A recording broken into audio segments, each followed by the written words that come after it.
전능하신 하나님 말씀 낭송 진리 추구에 관하여 어떻게 진리를 추구해야 하는가? 12. 방금 교제한 가정이 내게 부여한 신분을 내려놓는 것이 쉬운 일이겠느냐? 쉬운 일입니다. 쉽겠느냐? 어떤 상황에서 이런 일이 내게 영향을 미치고 교란하겠느냐?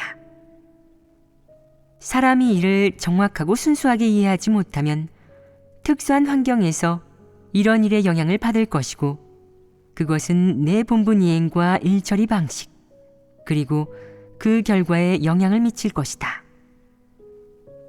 그러므로 너는 가정이 신분을 부여하는 것을 정확하게 대하고 그것에 영향을 받지 않으며 그것에 좌우되지 않고 정상적으로 하나님이 사람에게 알려준 방식에 따라 사람과 이를 바라보거나 처신하고 일을 처리해야 한다.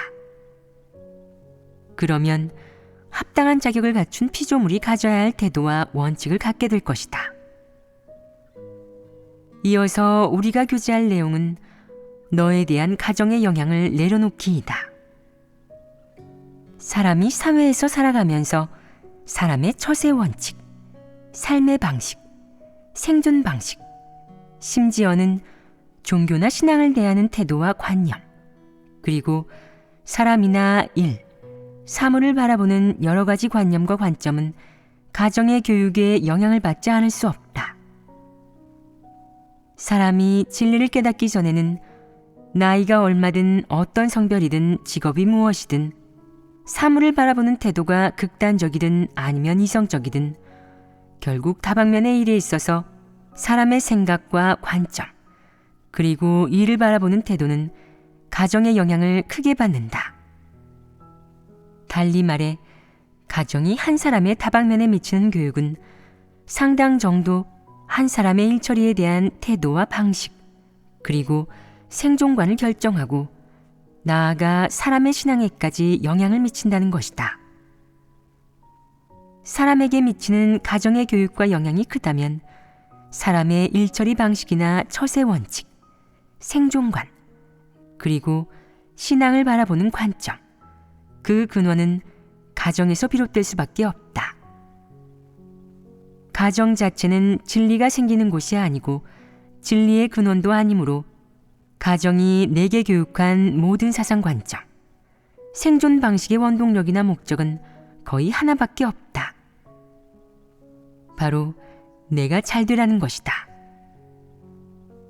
내가 잘 되기 위한 것들이 부모에게서 오든 조부모에게서 오든 아니면 내 조상에게서 오든 그 누구에게서 비롯되든 그것은 결국 모두 사회나 사람들 속에서 내 이익을 지키고 남에게 차별받지 않으며 더욱 자유롭고 원만하게 사람들 가운데서 생존하여 내 이익을 최대한 지키기 위한 것이다.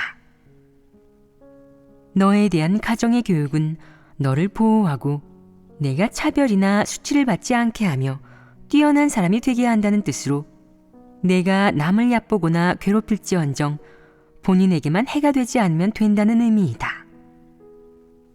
이는 가정이 내게 영향 준 것 중 가장 중요한 일부이며 내게 영향 준 모든 사상의 정수이자 주요 목적이기도 하다.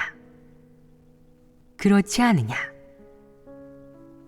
가정이 내게 영향을 미친 모든 것의 목적과 핵심에서 봤을 때 진리에 부합하는 것이 하나라도 있더냐?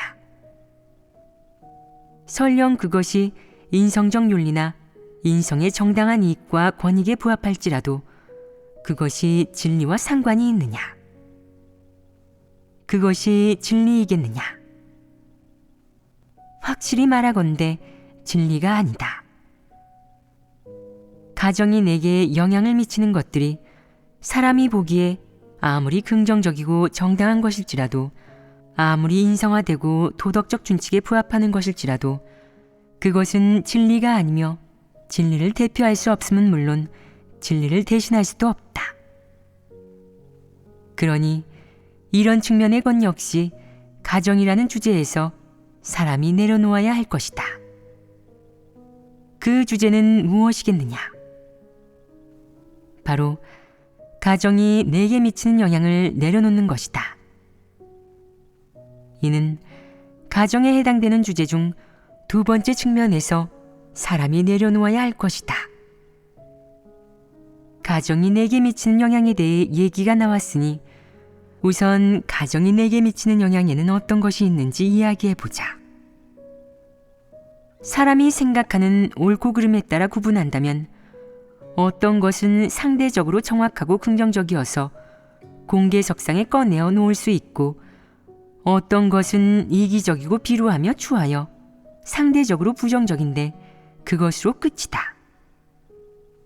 하지만 어찌 되었든 가정으로부터 받는 이러한 영향은 사람에게 일종의 방호복으로 사람의 육적인 이익을 보호하고 사람들 가운데서 사람의 존엄을 유지하여 업신여김 당하지 않게 하는 것이 아니겠느냐.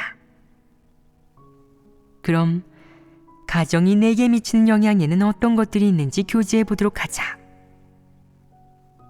예를 들어 가정에서 어른이 자주 말하는 사람은 체면으로 산다 라는 것은 내가 명예를 중시하고 체면이 서는 삶을 살면서 망신당할 일은 하지 말라는 것이다. 이 말은 사람을 긍정적으로 이끄느냐 아니면 부정적으로 이끄느냐, 너를 진리로 이끌겠느냐, 내가 진리를 깨달을 수 있게 하겠느냐. 그렇지 않다고 분명히 말할 수 있다. 생각해 보아라. 하나님은 사람에게 정직한 사람이 되라고 한다. 내가 과오를 저지르거나 잘못된 일을 하고 하나님을 거역하며 진리에 위배되는 일을 하면 자기 잘못을 인정하고 자기를 인식하여 끊임없이 자기를 해부하고 진정으로 회개한 다음 하나님 말씀대로 행해야 한다. 그렇다면 사람이 정직한 사람이 되려 할 때 사람은 체면으로 산다 라는 말과 상충되지 않겠느냐? 그렇습니다. 어떤 부분이 상충되겠느냐? 사람은 체면으로 산다 라는 말은 사람이 화려한 모습을 살아내는 것을 중시하여 체면이 서는 일을 많이 하라고 하지, 옳지 않은 일, 불명예스러운 일을 해서 자신의 추한 면을 드러내라고 하지 않는다. 망신을 당하거나 존엄하지 않게 살라고 하지 않는 것이다. 사람의 체면과 채통, 명예를 위해 자기를 쓸모없는 사람처럼 말하면 안 되고, 나아가서는 자신의 어두운 면이나 떳떳하지 못한 부분을 남에게 말해서도 안 된다. 왜냐하면 사람이 체면을 세우고 존엄하게 살려고 하기 때문이다. 사람의 존엄은 사람의 체면에 달려 있고 사람의 체면은 가식과 포장에 달려 있다. 그렇다면 이는 정직한 사람이 되는 것과 상충되지 않겠느냐? 내가 정직한 사람으로 살 때 사람은 체면으로 산다 라는 말에 정확히 위배되는 것이다. 내가 정직한 사람이 되려면 체면을 차리지 말아야 한다. 사람의 체면은 한 푼의 가치도 없는 것이다. 진리 앞에서 사람은 자신을 폭로해야지 위장이나 가식을 떨어서는 안 된다. 자신의 진정한 생각과 잘못한 일, 진리 원칙에 위배되는 부분 등의 실상을 낱낱이 하나님에게 보이고 형제자매에게 솔직하게 털어놓아야 한다. 체면을 위해 사는 것이 아니라 정직한 사람이 되기 위해, 진리를 추구하기 위해, 진정한 피조물이 되기 위해 하나님을 흡족해 하고 구원받기 위해 살아야 하는 것이다. 하지만 내가 이 진리를 깨닫지 못하고 하나님의 뜻을 깨닫지 못할 때 종종 가정의 교육에서 비롯된 것들에 지배되어 잘못된 일을 저지르면 포장하고 위장하며 생각할 것이다. 말하면 안 돼. 아는 사람도 말하면 안 돼.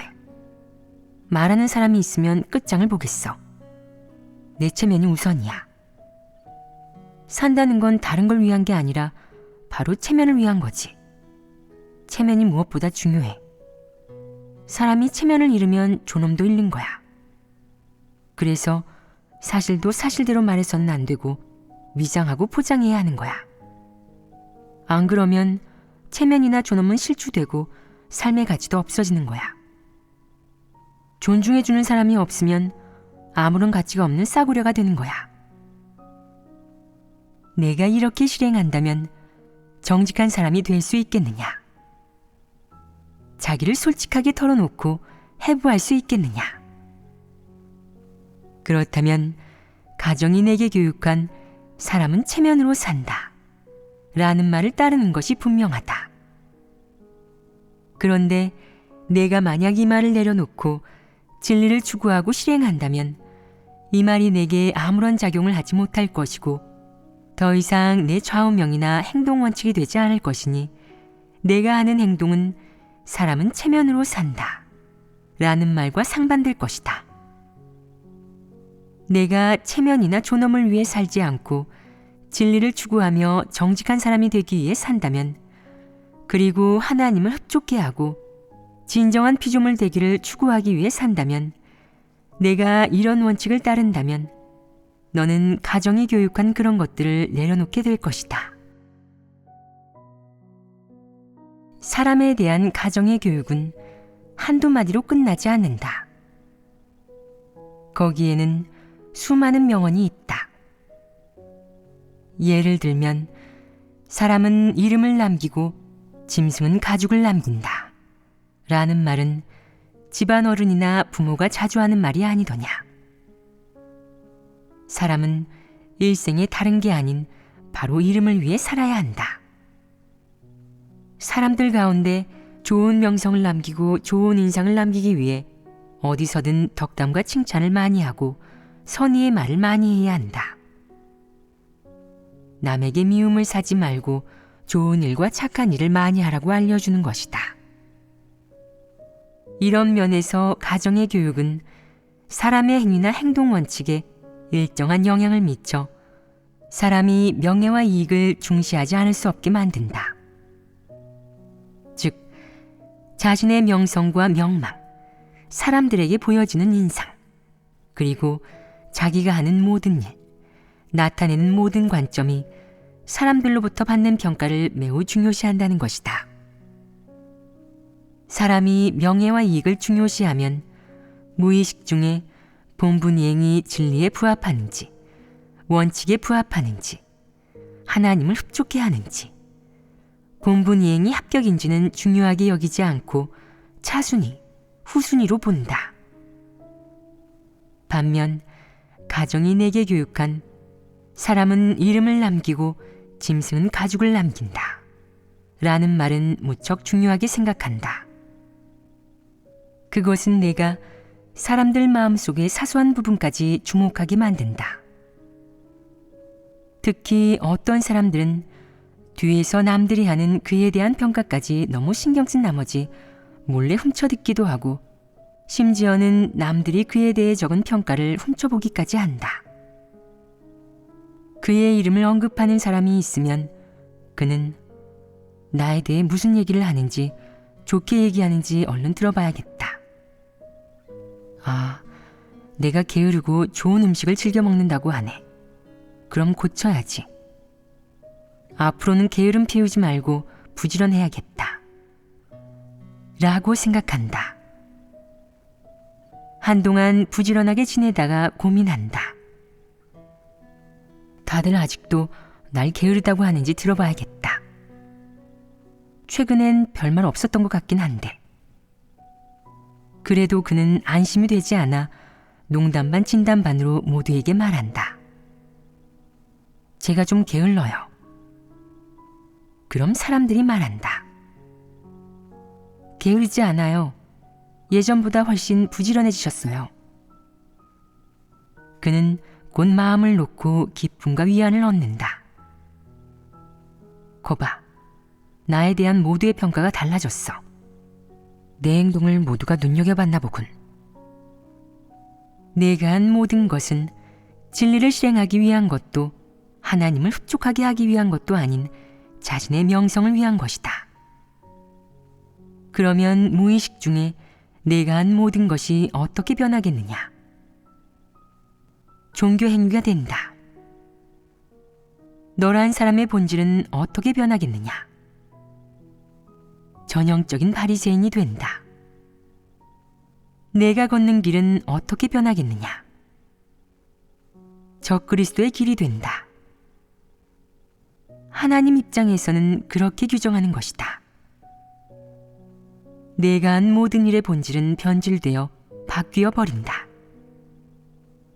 진리를 실행하고 있는 것도 진리를 추구하고 있는 것도 아닌 명예와 이익을 추구하고 있는 것이다. 결국 내 본분 이행은 하나님 입장에서는 불합격이란 한마디로 끝난다. 무엇 때문이겠느냐? 내가 너에 대한 하나님의 부탁과 피조물의 본분이 아닌 오로지 자기 명성에만 열중하고 있기 때문이다. 하나님이 이렇게 정의하면 내 기분이 어떻겠느냐? 그간 하나님을 믿은 것이 헛믿음이 아니겠느냐? 진리를 전혀 추구하지 않았다는 의미 아니겠느냐? 내가 진리를 추구하지 않고 자신의 명성만 매우 중시한 것은 근본적으로 너에 대한 가정의 교육에서 비롯된 것이다. 내가 교육받은 것 중 가장 중요한 말은 무엇이냐? 사람은 이름을 남기고 짐승은 가죽을 남긴다. 라는 말이 내 마음에 깊이 뿌리내려 내 좌우명이 된 것이다. 어려서부터 이 말에 영향받고 교육받아 커서도 자주 그 말을 되뇌면서 내 후대와 내 주변 사람에게 영향을 미치는 것이다.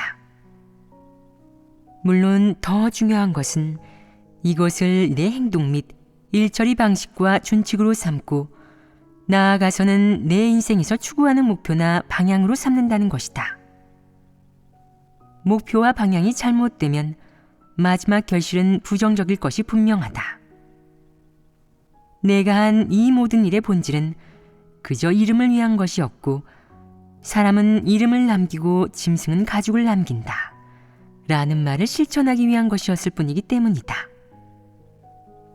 진리를 추구하는 것이 아닌데도 너는 그것을 여전히 모르고 있다. 넌 사람은 이름을 위해 살지 않느냐며 그 말이 옳다고 생각하는 것이다. 사람은 이름을 남기고 짐승은 가죽을 남긴다. 라고 흔히들 말하는데 이 말은 긍정적이고 정당해 보여서 너도 모르게 이 말에 물들어 이 말을 긍정적인 사물로 간주한다.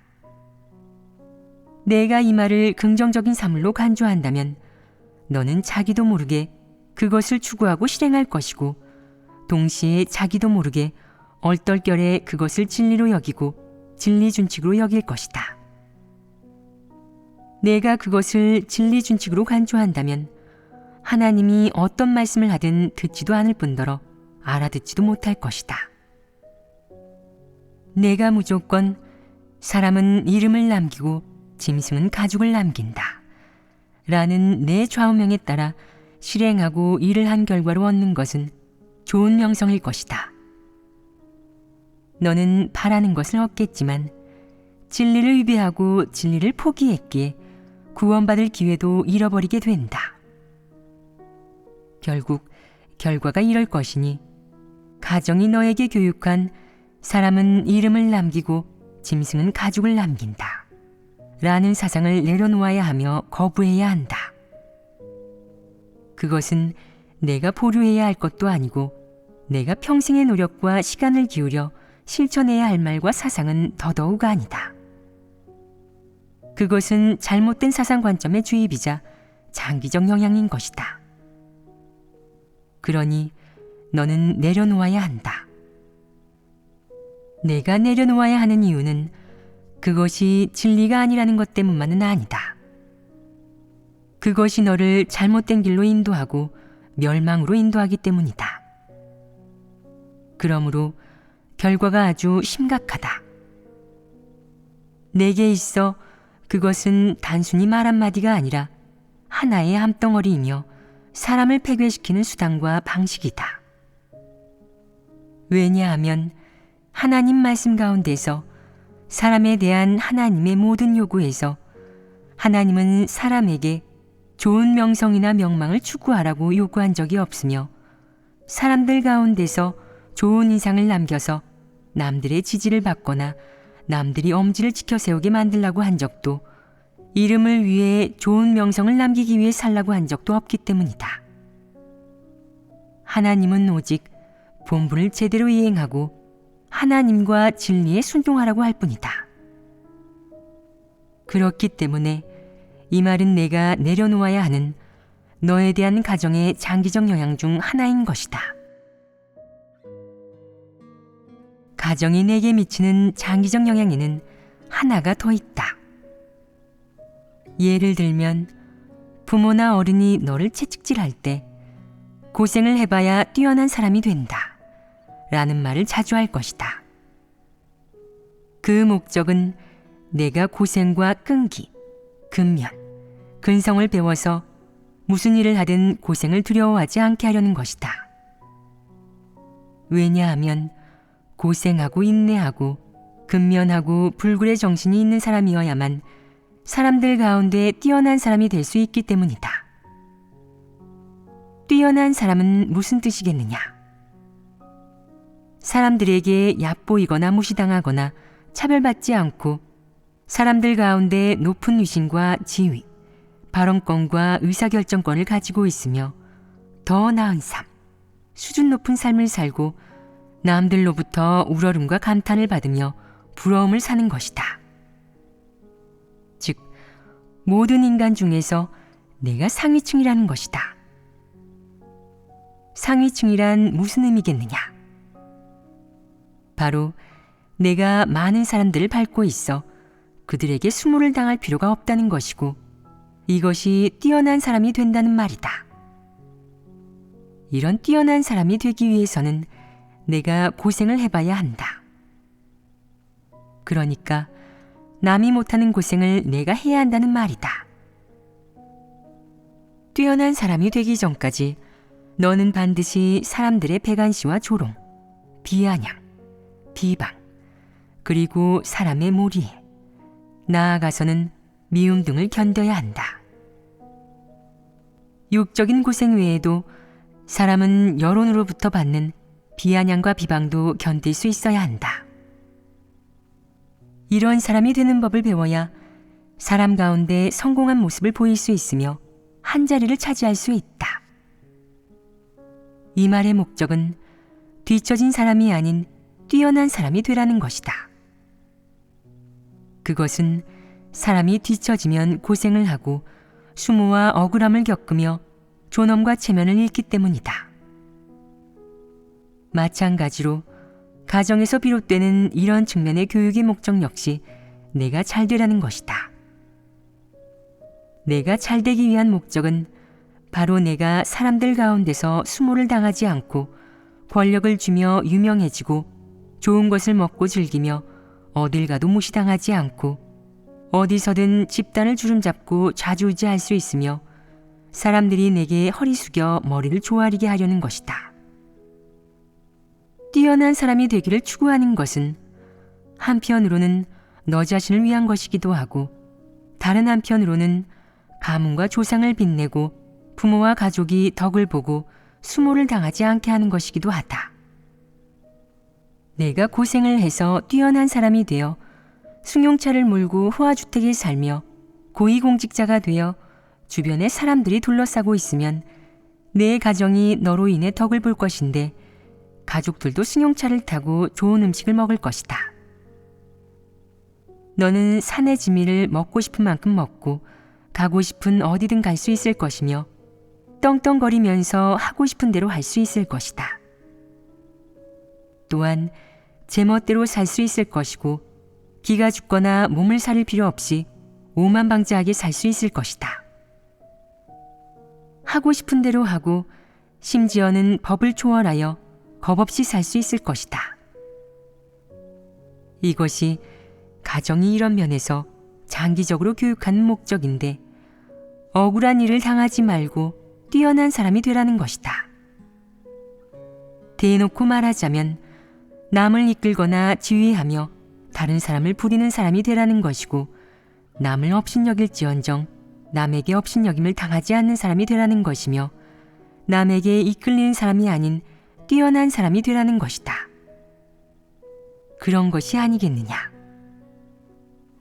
이런 면에서 가정의 장기적 영향은 내게 유익이 있겠느냐? 없습니다. 어째서 유익이 없다고 하느냐? 만약 모든 가정이 다음 세대를 이렇게 가르친다면 사회 갈등이나 사회의 경쟁 압박이 증가하여 사회가 더욱 불공평해지지 않겠느냐?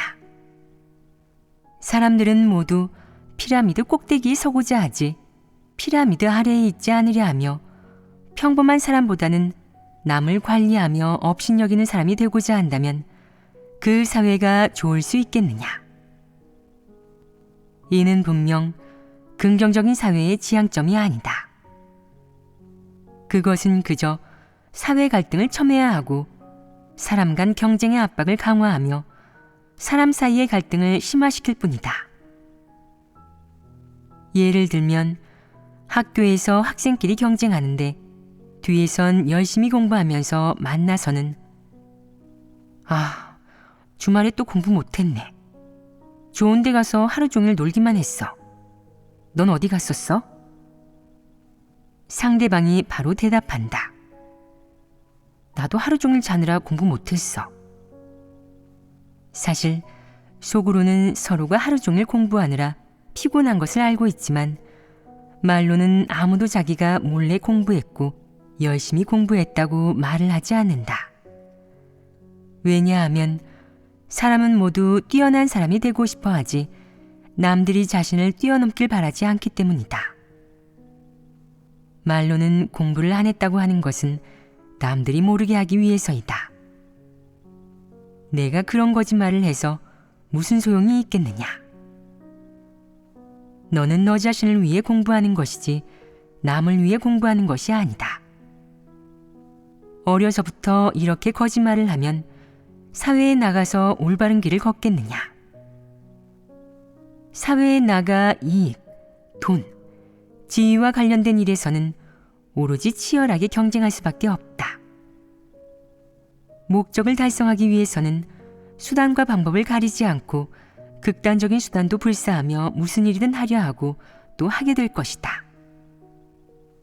어떤 대가를 치르든 굴욕을 감수하고서라도 목적을 달성하려 할 것이다. 계속 그렇게 한다면 사회가 잘 될 수 있겠느냐? 만약 모든 사람이 이렇게 한다면 인류가 잘 될 수 있겠느냐? 사회의 각종 부정한 풍조와 사악한 조류의 근원은 사람에 대한 각 가정의 장기적 영향에서 비롯된다. 이런 측면에서 하나님은 어떤 요구를 하느냐? 하나님이 사람에게 뛰어난 사람이 되어야 한다면서 보통 사람, 평범한 사람, 세속적인 사람, 일반인이 되지 말고 위인이나 유명인, 높은 사람이 되어야 한다고 요구하더냐?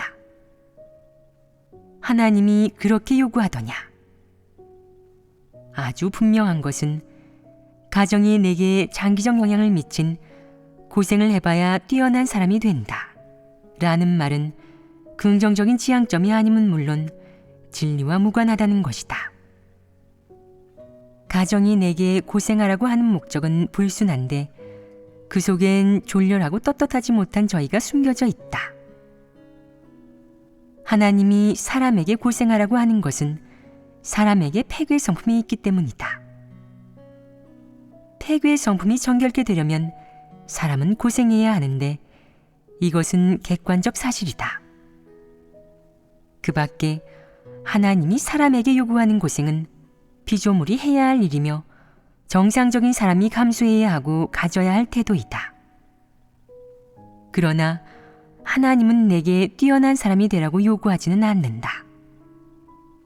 진리를 깨닫고 하나님 말씀에 따르고 순종할 수 있는 평범하고 정상적인 사람이 되라고 요구한다. 하나님이 내게 깜짝 쇼를 해달라고 요구한 적이 없으니 내가 세상을 뒤흔들 일을 하거나 그 어떤 명사나 위인이 될 필요도 없다. 너는 그저 평범하고 정상적이며 실제적인 사람이 되면 그만이다. 내가 얼마나 고생할 수 있든 혹은 고생할 수 있든 없든 결국 내가 하나님을 경외하며 악을 떠나면 그것이 최고의 사람인 것이다. 하나님이 원하는 사람은 뛰어난 사람이 아니다. 하나님이 원하는 사람은 진정한 피조물이고 피조물의 본분을 이행할 수 있는 사람이다. 그 사람은 보통의 평범한 사람이고 정상인성, 양심과 이성을 갖춘 사람이지 이방인이나 폐괴된 인간이 생각하는 어떤 높은 사람이나 위인이 아니다. 이런 측면으로 예전에 많이 교제했으니 자세히 다루지는 않겠다. 고생을 해봐야 뛰어난 사람이 된다. 라는 말은 분명 내가 내려놓아야 하는 것이다. 내려놓아야 할 것은 무엇이겠느냐? 내가 가정에서 이런 측면으로 장기적 영향을 받아 생긴 추구하는 방향이다. 즉, 내가 추구하는 방향을 바꾸어야 한다는 것이다. 뛰어난 사람이 되기 위해 사람들 가운데서 출중하고 빼어나기 위해 남들로부터 우러름받기 위해 무슨 일이든 하는 것이 아니라 이런 마음가짐과 목적, 원동력을 내려놓고 진정한 피조물이 되기 위해 매사에 착실하게 임해야 하는 것이다. 여기서 착실하다는 것은 무슨 뜻이냐? 가장 기본적인 원칙은 하나님이 사람에게 가르쳐준 방식과 원칙에 따라 모든 일에 임하는 것이다. 설령 그 일이 놀라운 업적도 남들에게 인정받는 일도 아니고 나아가 누구에게도 지지를 받거나 중시받지 못한다고 해도 너는 그것을 해야 하며 그것을 피조물로서 이행해야 할 본분으로 삼고 견디고 지속해야 한다. 그러면 너는 하나님이 보기에 합당한 자격을 갖춘 피조물이 되는 것이다. 이렇게 간단하다. 바꿔야 하는 것은 내가 처신해서 추구하는 바와 인생관이다. 내가 가정으로부터 받은 교육과 영향은 몇 가지가 더 있는데 예를 들면 화합은 귀하고 인내는 고귀하다 라는 말이다. 가족들은 늘 이렇게 가르친다. 선의로 남을 돕고 남과 다투지 마라. 적을 만들지 마라. 적이 많으면 사회에서의 입지가 좁아진다. 너를 해하거나 적대시하는 사람이 많으면 사회에서 안전하지 못할 것이고 언제든 위협받을 것이다. 내 생존과 지위, 가정, 신변의 안전, 나아가 직업에서의 발탁 등에 있어서 해코지를 당할 수 있고 앞길을 가로막는 사람이 생길 것이다. 그렇기 때문에 너는 화합은 귀하고 인내는 고귀하다는 말을 명심해야 한다. 누구든 다정하게 대해야 하고 불쾌하게 해서는 안 된다. 무슨 말이든 여지를 남기고 다른 사람의 체면을 깎거나 단점을 들추어서는 안 된다. 또 남이 껄끄러워하는 말을 삼가거나 아예 하지 말고 입에 발린 말만 하는 것이다. 아첨이 죄는 아니니까 말이다. 그리고 크고 작은 일을 인내하는 법을 배워야 한다. 한순간을 참으면 무사 평온하고 한 발 물러서면 세상이 넓어 보인다는 것이니까. 생각해 보아라. 한 번에 두 가지 생각과 관점을 주입한다. 하나는 선의로 남을 도우라는 것이고 다른 하나는 인내하며 입을 조심하라는 것이다. 할 말이 있으면 참았다가 집에 와서 하라고 한다. 심지어는 집에 와서 가족들에게도 말하지 말라고 한다. 남말은 새가 듣고 반말은 쥐가 듣기 때문에 말이 새어나가서 내게 좋을 게 하나 없단 말이다. 이 사회에서 발붙이고 살아남으려면 사람은 한 가지를 습득해야 한다. 그것은 바로 회색 분자가 되는 것이다. 쉽게 말해 모나지 않고 교활해야 한다는 것이다. 생각나는 대로 말해서는 안 된다. 자기 생각을 그대로 말하는 것은 어리석은 짓이지 현명한 것이 아니다.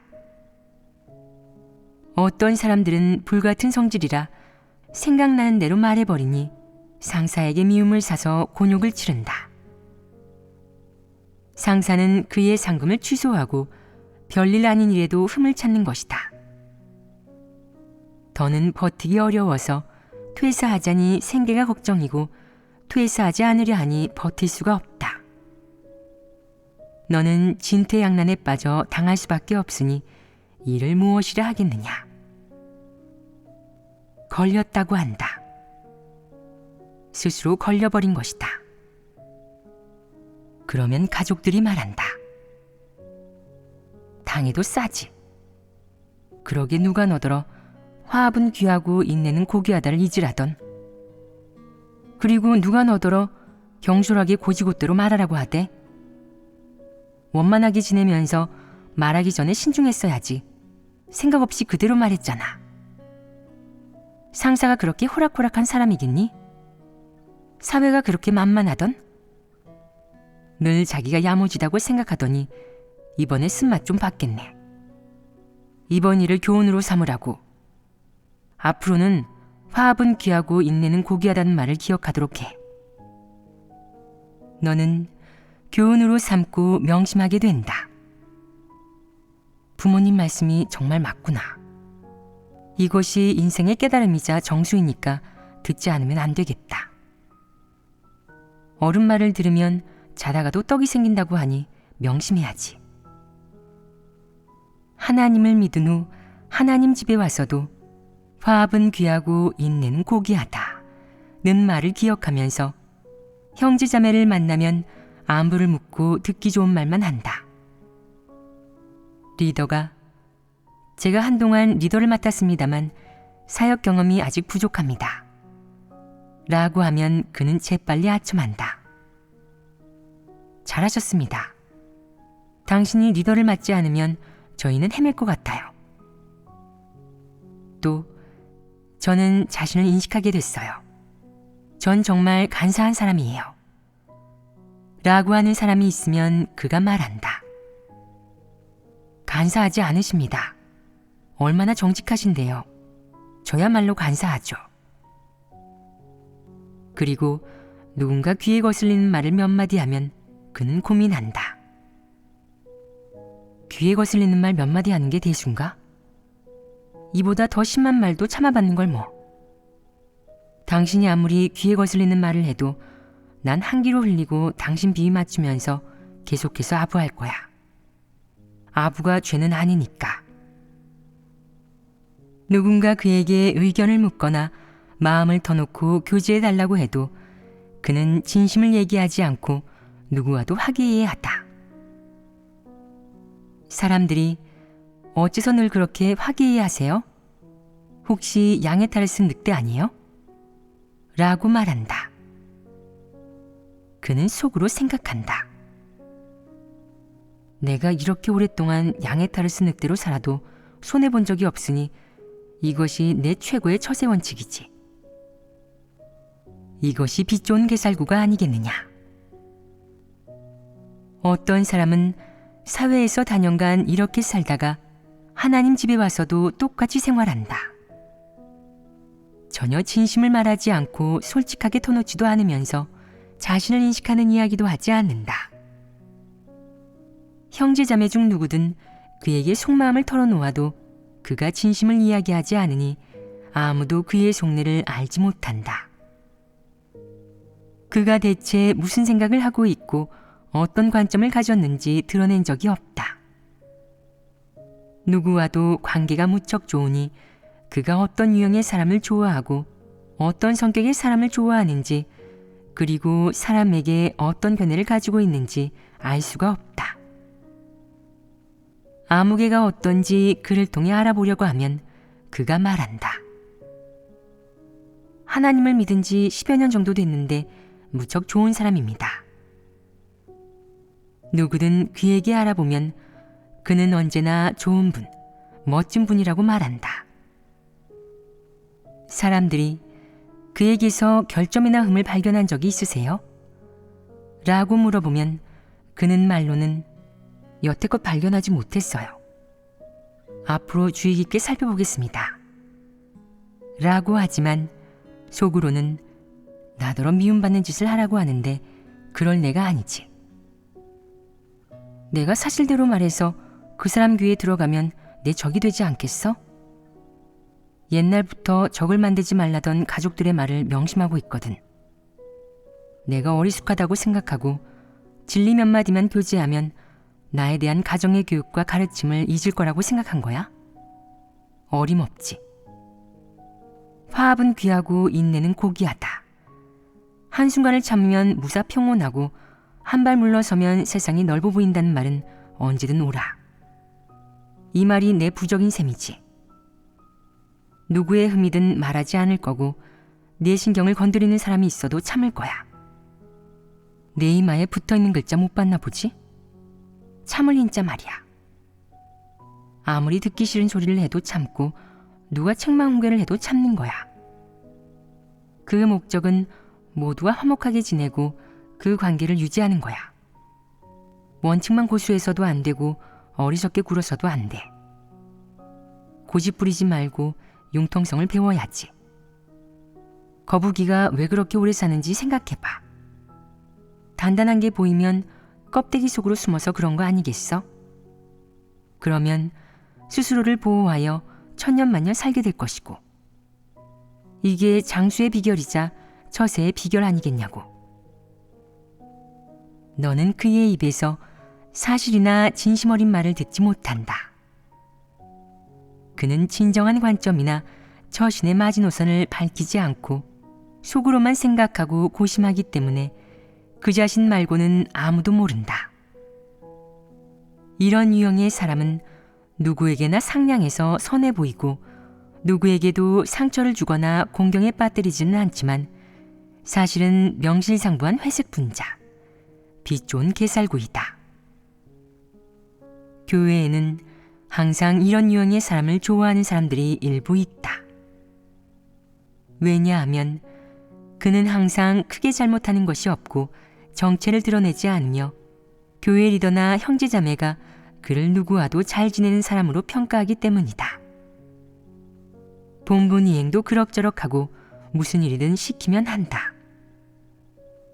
특히 말을 잘 듣고 환심을 사며 사람과 이야기하고 일을 처리할 때에도 결코 사람을 해하거나 남의 덕을 보려 하지 않는다.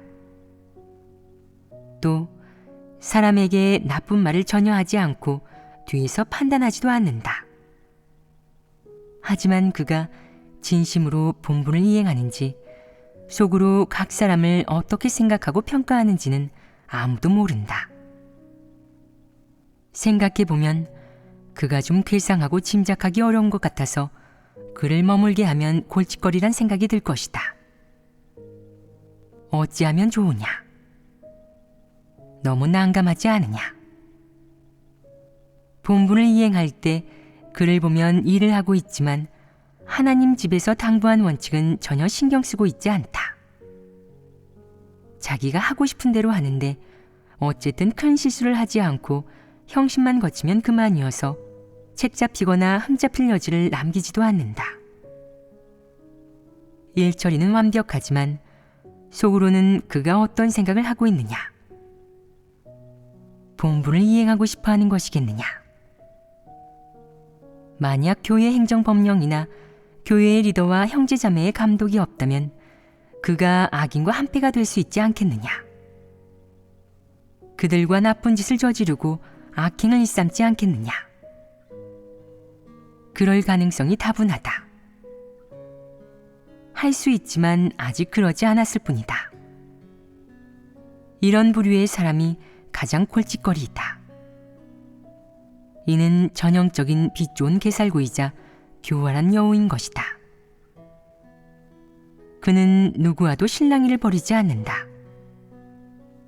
그의 마음을 상하게 하는 말을 하는 사람이 있거나 그의 존엄과 연관되는 폐괴 성품을 드러내는 사람이 있으면 그가 어떤 생각을 하느냐? 내가 참는다.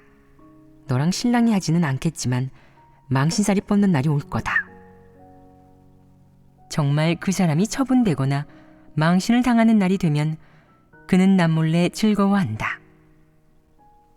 그는 남들과 리더를 그리고 하나님 집을 비웃으면서 자기는 비웃지 않는다. 자기에게 어떤 문제가 있고 흠이 있는지 모르는 것이다. 남에게 해가 되거나 남이 자기를 간파할 수 있는 일은 마음속으로만 생각하고 드러내지 않는다.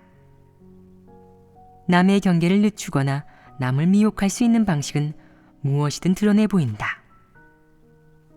이런 부류의 사람이 가장 음흉하고 다루기 어렵다. 그러니 하나님 집에서 이런 부류의 사람에게 어떤 태도를 취하겠느냐? 쓸 수 있으면 쓰고 그렇지 않으면 제명하는 것이 원칙이다. 어째서겠느냐? 이런 부류의 사람은 진리를 추구하지 않을 것이 분명하기 때문이다. 그는 하나님 집과 형제자매 그리고 리더를 비웃을 수 있는 불신파이다. 그가 하는 역할이 무엇이냐? 사탄 마귀의 역할이 아니겠느냐? 그가 형제자매를 인내하는 것은 진정한 포용이나 사랑이 아니다. 그는 자기를 보호하고 적을 만들지 않으며 위험이 생기지 않게 하려는 것이다. 또한 형제자매를 보호하거나 사랑에서 우러나와서 형제자매를 포용하는 것이 아니고 더욱이 진리 추구를 취지로 진리 원칙에 따라 실행하는 것도 아니다. 완전히 남에게 해를 끼치고 남을 미혹시키려는 태도인 것이다. 이런 부류의 사람은 회색 분자이자 빛 좋은 게살구이다. 그들은 진리를 사랑하지 않고 진리를 추구하지도 않는다. 그저 무의미한 세월을 보낼 뿐이다. 분명한 것은 이런 부류의 사람이 받은 가정교육은 그들이 처신하고 일을 처리하는 방식에 상당한 영향을 미친다는 것이다. 물론 이런 처세 방식과 처세 원칙은 그의 인성 본질과 불가분의 관계에 있다는 것을 언급하지 않을 수 없다. 여기에 가정교육까지 더해지니 그의 행동이 좀 더 철저하고 구체적이게 되고 그의 본성 본질이 더 확실하게 드러나는 것이다. 이런 부류의 사람이 만약 원론적인 옳고 그름의 문제 앞에서 그리고 하나님 집의 이익과 연관된 일에서 적절한 취사 선택을 하고 화합은 귀하고 인내는 고귀하다는 자신의 처세 철학을 내려놓음으로써 하나님 집의 이익을 지키고 내 과오와 하나님 앞에서의 악행을 줄인다면 이것이 무슨 유익이 있겠느냐? 최소한 훗날 하나님이 한 사람의 결말을 정할 때 너에 대한 징벌과 처벌을 줄여줄 테니 그렇게 실행하면 너로서는 손해볼 것이 하나도 없지 않으냐? 그에게 전부 내려놓으라고 하는 것은 어려운 일이다. 이는 인성 본질에 연관되는 문제이고 이런 부류의 빛 좋은 게살구나 회색 분자는 완전히 진리를 받아들이지는 않기 때문에 그들이 오랫동안 가정에서 물든 사탄의 철학을 내려놓기란 그렇게 간단한 일도 쉬운 일도 아닌 것이다. 왜냐하면 가정교육 외에 그들 자신도 사탄 철학을 맹신하여 개인의 주관적인 처세의 태도인 이런 처세 태도를 선호하기 때문이다. 이런 부류의 사람이 만약 똑똑하다면 자신의 이익에 아무런 위협이나 손해가 없는 상태에서는 이런 방식을 내려놓고 적절하게 하나님 집의 이익을 지킬 것이다. 이것은 내게 좋은 일이라고 하지 않을 수 없다. 최소한 내 죄값과 너에 대한 하나님의 처벌이 줄어들 것이고 너에 대한 하나님의 처벌을 상과 기억으로 바꿀 수 있으니 얼마나 좋으냐. 좋은 일이 아니겠느냐. 이 측면은 여기까지 얘기하도록 하자.